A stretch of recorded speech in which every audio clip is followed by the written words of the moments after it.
আসসালামু আলাইকুম রহমতুল্লাহি ওবরাকাতুহ।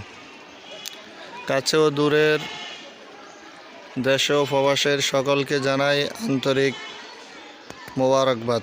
আপনারা দেখছেন রামগতি লক্ষ্মীপুর আজাদনগর ব্রিজ কোটেক বাজার পুরনবাসন সংলগ্ন ৩ নং ফোরাগাছা ইউনিয়ন ৭ নম্বর ওয়ার্ডে অবস্থিত নুরুল কোরআন কওমি মাদ্রাসার বর্তমান অবস্থা।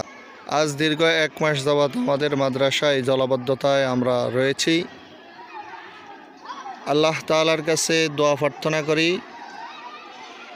আল্লাহ তাআলা যেন অতি দ্রুত আমাদেরকে এই পরিবেশ থেকে মুক্তিদান করেন, আমিন।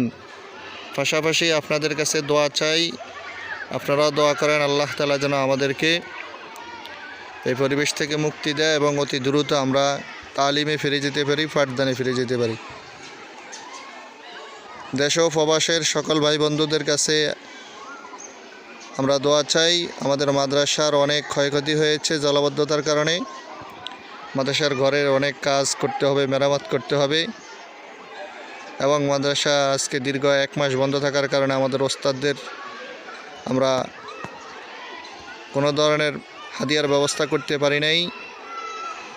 তাছাড়াও আজও পর্যন্ত দীর্ঘ ১ মাসে আমাদের মাদ্রাসায় কোনো ধরনের ত্রাণ পৌঁছে নাই, যার কারণে আমাদের ওস্তাদরা এবং আমাদের অনেক ছাত্ররা অনেক কষ্টের মধ্যে রয়েছে। এর জন্য দেশবাসীর কাছে ও প্রবাসী ভাই বন্ধুদের কাছে আমরা আন্তরিকভাবে দোয়া চাই। আপনারা দোয়া করবেন আল্লাহ তাআলা যেন আমাদেরকে সকল রকমের বিপদ আপদ থেকে হেফাজত করেন এবং আমাদের এই পরিবেশ থেকে দ্রুত মুক্তি দান করেন। আপনাদের দোয়া ও সার্বিক সহযোগিতা কামনা করছি। আল্লাহ তাআলা আপনাদের ইহকাল ও পরকাল কল্যাণ দান করুক, আমিন। আসসালামু আলাইকুম ওয়া রাহমাতুল্লাহি ওয়া বারাকাতুহু।